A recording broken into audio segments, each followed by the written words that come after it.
What I wanted to throw to here in particular was your contrast between the Freedom Convoy response. So this post that you made on X says, after the Freedom Convoy, the city introduced $1,300 fines for using amplification equipment without a permit and for encumbering a highway in an attempt to prevent future or further protests.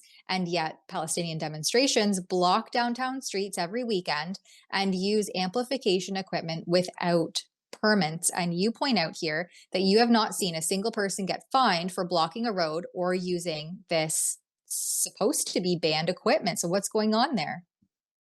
Yeah, I mean, it doesn't get more in your face and two tier than that, really. I mean, I posted quite a few videos if people want to check my X page at Chris Dacey about the differences. I mean, I have videos of people with a podium on a sidewalk while Wellington Street was completely closed to traffic, being harassed by bylaw and police and threatened with it. It changed. It went to 600, and it was 1130, and it's been all these crazy prices.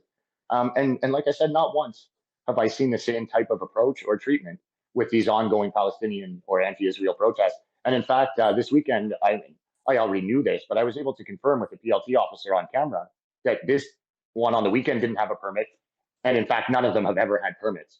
So if the city and police did care about downtown businesses being disrupted, like they come through the heart of the Byward Market, it is the busiest and most central tourist area in the nation's capital. It's patios, it's shops, it's outdoor shop.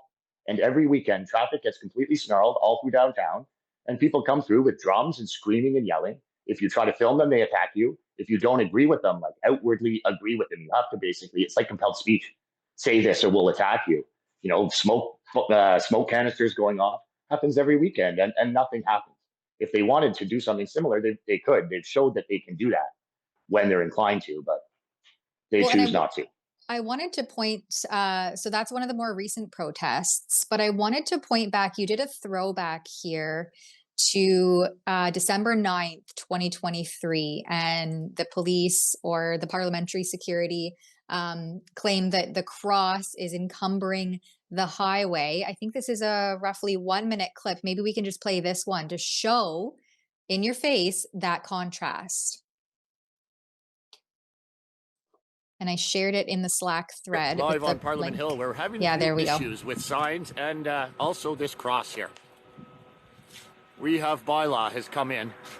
This beautiful Canada's cross. So bylaw's come in. Howard had his signs out here, all along here. Bylaw came in, threatened to fine Howard, told him no signs allowed on here.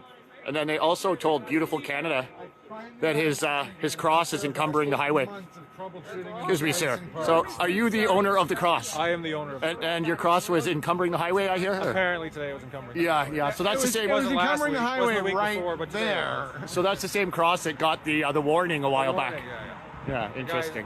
And the bylaw lady told me. She said it's fine as long as you're in the area. I don't care. I'm not that officer. I don't care. Yeah. Okay. Well, we'll see what happens with the cross. I think the cross will stay. We know for sure that Howard's going to stay. We'll see what happens. Yeah, he'll stay, but be fined $1,300. Yep. And has been fined. And Howard, that gentleman holding the upside down freedom sign, because the world is upside down, he's had his property stolen, destroyed. He's been fined, pushed around, attacked. And he stands like exactly how you see him, right? Quietly with one sign, basically, and a few things around him if people want to read it. And, he never impedes anyone. He never yells. He never causes a scene, but he's been the target of bylaw and police many times. And meanwhile, if you are chanting genocide in the streets, here's an example of one of his fines. And you say there's several. This is just one of many. Yeah. Sorry, go ahead. I was just going to jump in and say, like, how is Howard's Cross any different than one of these larger jihadi flags or the Iranian flags that we're going to see over the coming days? Because I think now that the Americans are slightly involved, strategically involved in what's happening in the Middle East, I think we're going to see a lot of people coming out to, I don't know, somehow exhibit support for the IRGC, because really what their problem is, anti-Americanism. This is just an extension of elbows up, but you're going to see these big flags all over the place, and those flags don't take up any more room than Howard's Cross.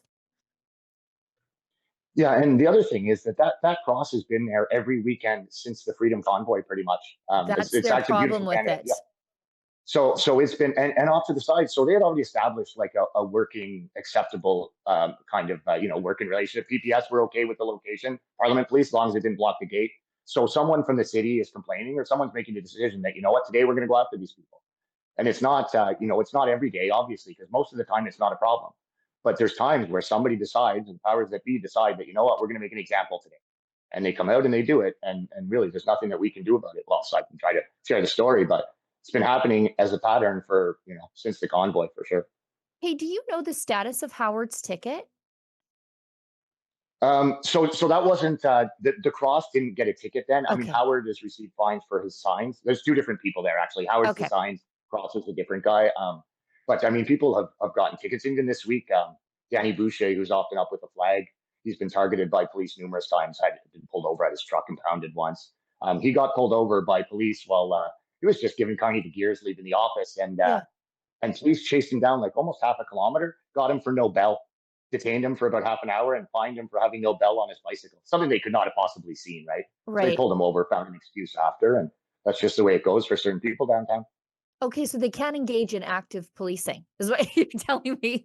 They just, I think they choose to. Right. They just don't want to when it comes to one direction. Do you agree with me? It is time to make Canada great again.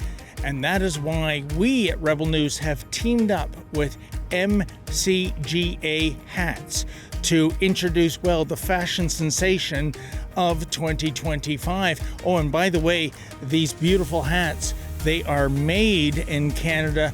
We don't rely on cheap imports coming over from China. So what are you waiting for, folks? Show your pride. This is the perfect thing for a patriot to wear, or maybe there's a patriot in your life that you would like to gift such a hat. Please go to mcgahats.ca. That's mcgahats.ca. Don't be shy about it. Wear this cap. Let everybody know you want to make Canada great again.